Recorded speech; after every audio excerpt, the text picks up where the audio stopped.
1949 says, yeah, says the door is to Helpful Printing Services. That's the face of that thing, before they changed it. Yeah, I remember that. Yeah, yeah. I brought these.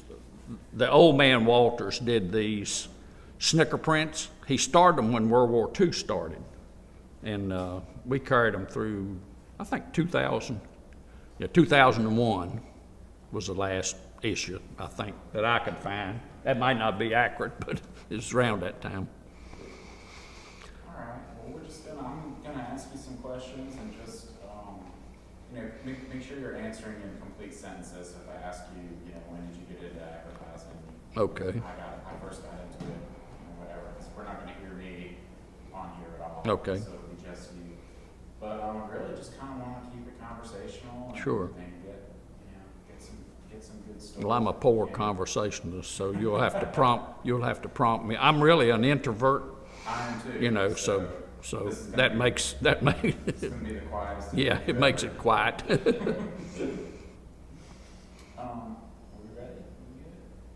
Well, I guess, John, just talk to me a little bit about how you got in this business and when and All where right. it all started. Yeah, I started taking printing in Jefferson High School in 1952.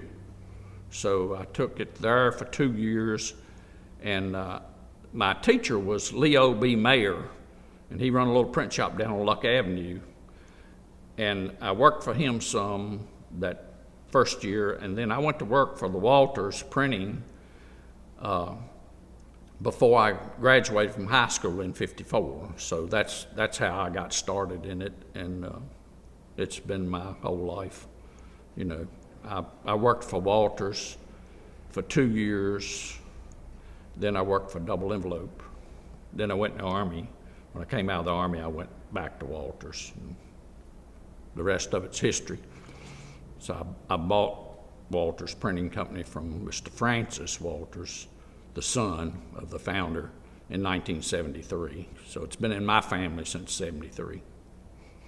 So that's pretty much the history of mine. I started out as a compositor, which took the metal lead slugs off of the Linotype or Ludlow and put them together in page form. That's what my job was. So that's how I got in it then. What was Walters' printing history before you went there, and what were they doing? Walters Printing, Mr. Frank Walters started Walters Printing in 1919, and he was a newspaper man, and I can't tell you where he worked and all, but through the Great Depression, he used to catch a train and go to West Virginia to get print orders for his business, and ride the train up and back. and they had another division they called Virginia Label Company, and they did labels for apple boxes, peach boxes, and that type of thing. And the funny thing, when I came to work there in '54, they had a lot of the old cuts, we called them, which some of them were made out of linoleum. They were actually hand-cut pictures that they used to print from. Everything was letterpress. In those days, there wasn't any offset. Digital wasn't even thought of course. But there was no in our shop, there was no offset presses until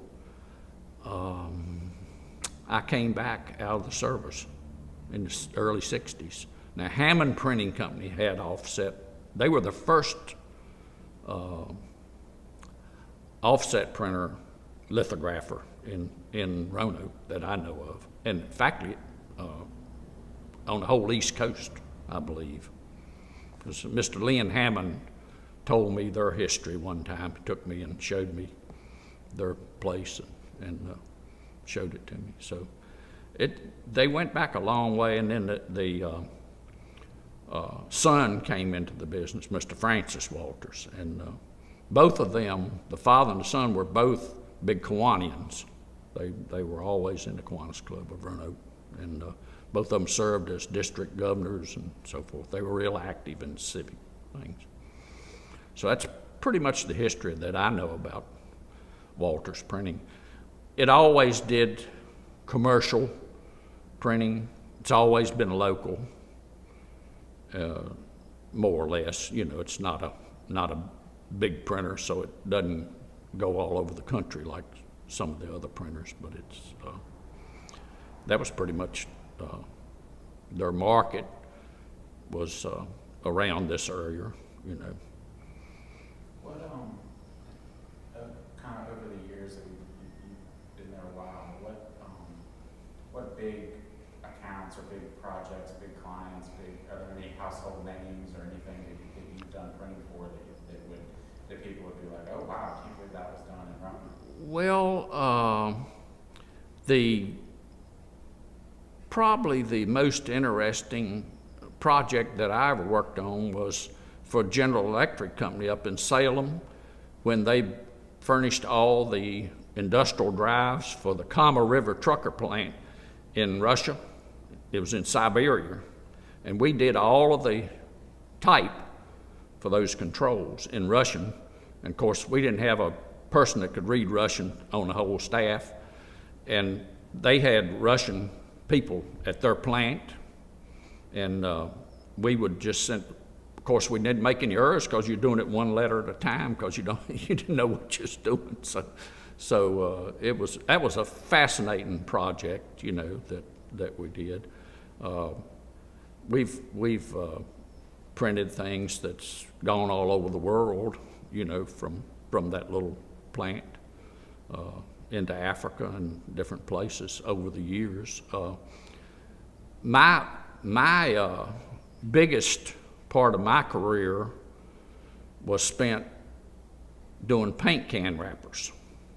Okay, and I had a company called Dixie Paint, Marshall Manufacturing. It's up on Cleveland Avenue here in Roanoke, and that was a start. Now, the Walters before me had Blue Ridge Paints over at Henry, Virginia, which they did labels for, and that was one of their specialty lines.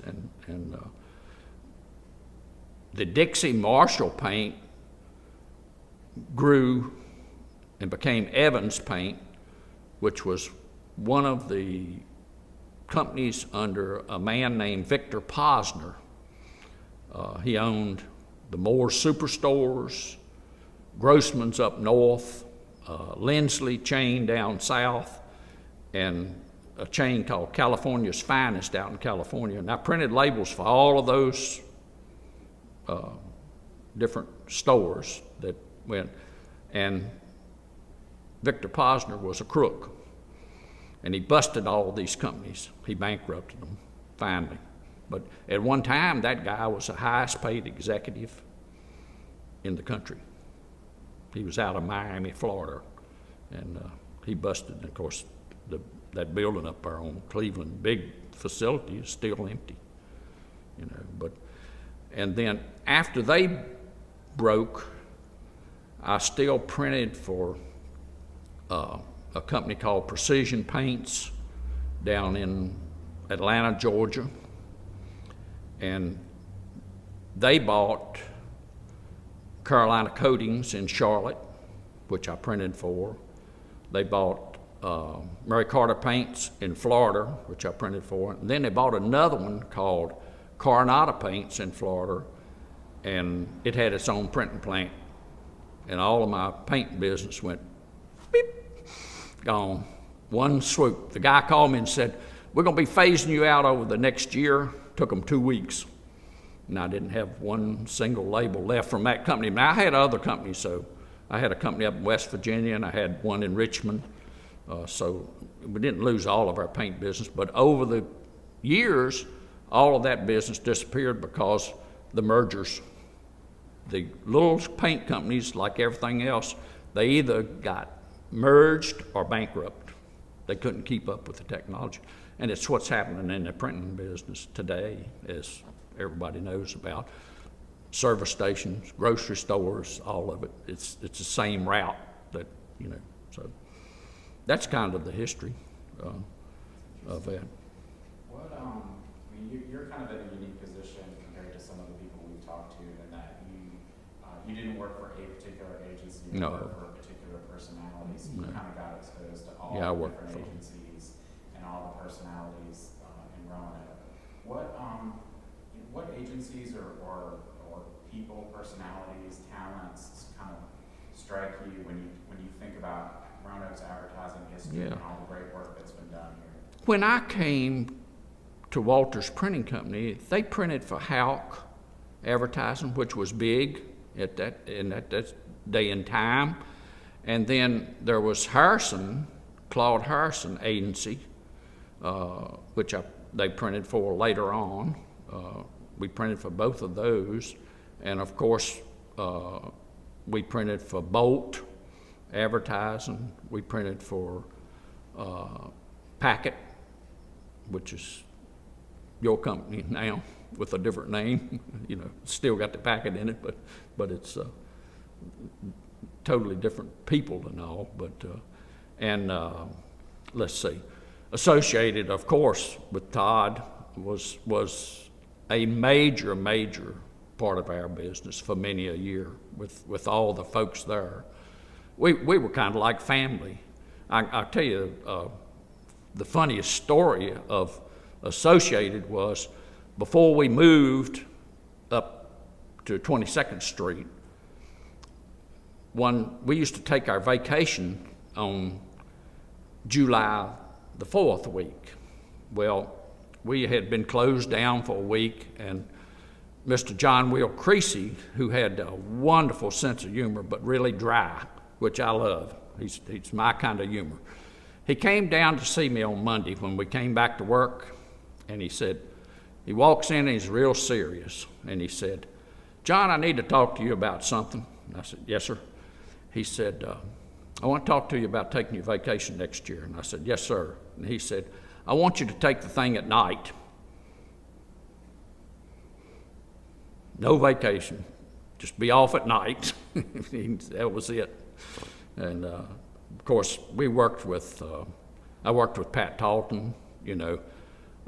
Gordon Garrett I met early in my career. I try to think today of, I know now, it came up, Tom Kegley, who worked for Bolt Advertising, and I just did a wedding invitation for Tom's niece or somebody last year. He came down, he lives up somewhere up Christiansburg way or something, he came down, and I got to see him again, but he does mostly, I think it's like the nursery type business, something now. But gosh, I worked with just both of the Thompson, you know, Bruce and Bill, and Howard, of course, Janice Robertson.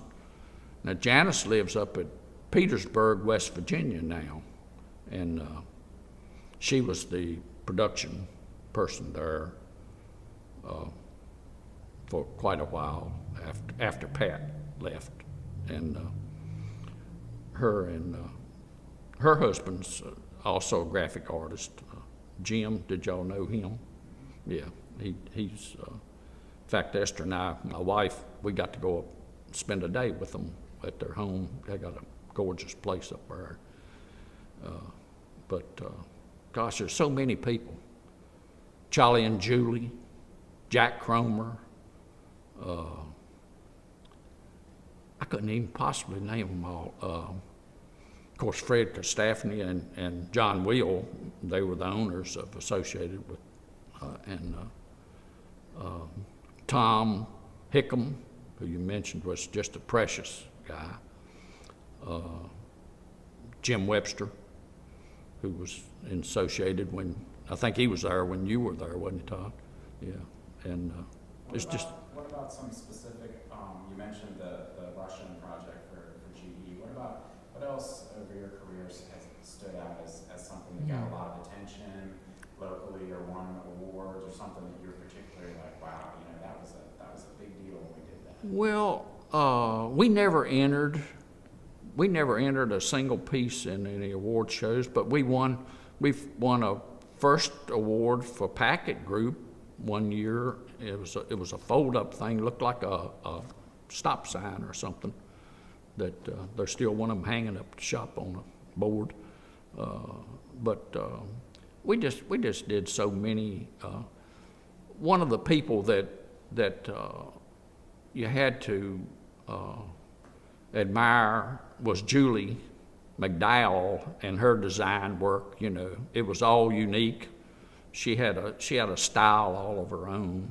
You could spot Julie's work, you know, because it had that certain flavor to it that she did. But I don't know about specific jobs that were outstanding. You know, we did some history books for the Boxley Company, which were fun and fascinating. We did a history book for the I can't think. Having a senior moment. They come. We did it for. It's the. I don't know what to call it. It might have been the theater-like group. It was a tabletop book, you know, that you do. But we've done all kinds of just different work. We did the opening invitations for the plant up at above Salem, the big printer. What's their name? It's slipped my mind now. They're the biggest. Donnelly? Yeah, R.R. Donnelly. Yeah, R.R. Donnelly. When they opened their plant up there, we did their opening invitations and everything for them. And of course, it was a fascinating project because it had thermography, clear thermography over top of the type, and it was a really interesting project. The ones that you remember are ones that are different, you know, that are different. But I've done so many thousands of them. I don't, you know, I can't tell you which one would be the favorite. The ones that I was most familiar with, probably over a long period of time, was Julie McDowell's design work in the nursing home type, retirement type business, you know, because she did tons of work. And they had a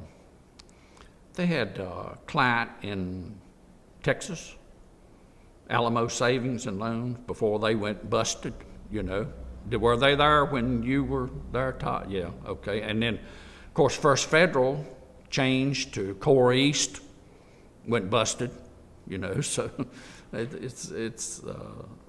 they had a great run, but like other things change, and sometimes you don't adapt to them, you know. And then another fellow that I worked with, of course, was Frank Peru.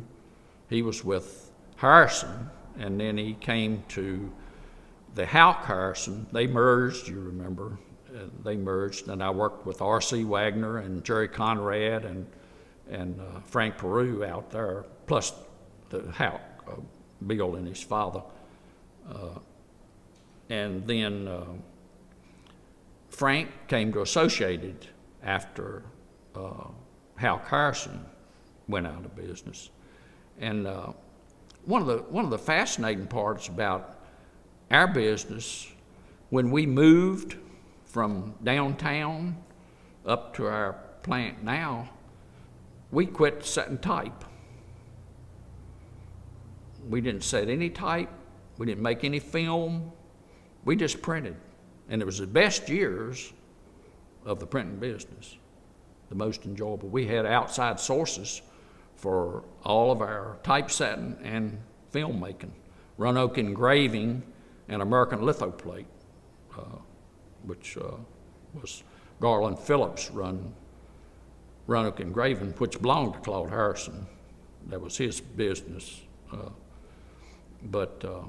And it was Bobby Toller run American Lithoplate, and his family run a printing company on Williamson Road, Toller and Company, printers out there. So it was a lot of folks. I wished I could name them all. I'd have to write them down. So many of them. There's so many that's. Something you touched on that I'd love to hear you talk about is how Yes. there used to be how many banks you had Colonial National, Yeah. you had First Federal. Oh, yeah. Every agency had a bank. Right. Every agency had a Right. hospital. Right. There were 4 or 5 different Yeah. hospitals. Yeah. Gill Memorial, Nathan, Absolutely. Consolidated. Everybody had a car dealership. You touched on it earlier how things used to be. Yeah. How there used to be more business to go around than Yeah. there is now. Can you talk to that? Well, it's just changed dramatically. And you mentioned Gill Memorial, that was another fascinating thing that I did for years. They used to have all of the eye, ear, nose, and throat specialists in the world. This was worldwide. Come to Roanoke. That's how good that hospital was, Gill Memorial. Dr. Gill was an outstanding, and the people that he had under him. And for years we printed a book for them with all the speakers and all of that, and it was mailed all over the world. Each spring, they'd have this meeting of stuff. But talking about how all of those things changed, through this merger and acquisition, and then there's the new companies that have come along.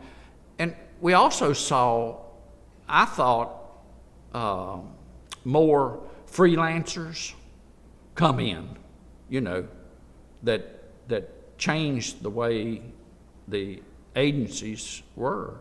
And of course, most of them disappeared, There's still some great ones here, but not near as many as there was back in my earlier days, in the printing business. But it was like everything else. Everything in the country has gotten merged, and I don't want to get into politics, but we see our government is slightly bigger than it ought to be, about 10 times probably, federal government. And all of that's affected the way people buy and the regulations that we live under today. A lot of the things are changing right now as we do this interview. As you all know, it's changing like crazy, out there. So one thing that I think we've all seen change is one thing I think we've all seen change is just the turnaround times. oh yes, oh yeah, that's funny. Yeah, Talk to me a little bit I about will. that. I'll tell you. How things used to be and how I will. now. I'll tell you. This is funny. We used to have a board, and it had nails. We made it ourselves. It had 3 weeks worth of nails up there, and your regular jobs were 3-week cycles or longer. Didn't matter. People would order a month or 6 weeks ahead. They didn't care. And then your rush jobs were 2 weeks, and your super rush jobs was a week. Well, we know what they are today. They are what, 2 hours? Somebody call you up in the morning and say, I got to have this out by noon. It's so all of that's just changed, and it's changed the way we do business. Of course, it's with the digital and all these new processes. It's fascinating, but it's so much faster paced than we were used to. Probably the biggest account I ever had was American Motor Inns, the Chris's, And I printed for them for 10 years. And they almost bought Walters Printing Company. The Christians did. It was in the final negotiations, but it broke down because they wouldn't give any job guarantees to the management part of Walters Printing, and Mr. Walters backed out of the younger one, backed out of that merger. But they had 53 Holiday Inns that I furnished printing for. You can't imagine how much printing we put out in those days, because everything was handwritten, you know, even though the NCR stuff was coming in, but it hadn't taken hold. So we had over 200 numbered forms, in other words, 1 to 200 and some, and we had as many more forms that were unnumbered for that company, plus all their restaurant business. They had a restaurant in all their business. Their restaurants were called Billy Budd restaurants, you know, and they were fascinating people to work for. They love you one moment and hate you the next. I've been thrown in and out of their offices so many times that it was funny, but they were very good to me over the period of years until they decided to open their own, and they opened a company. It was called American Motor Inns, you know, print shop, AMI print shop, and then they changed to Chris Printing before they bit the dust, you know, some years ago.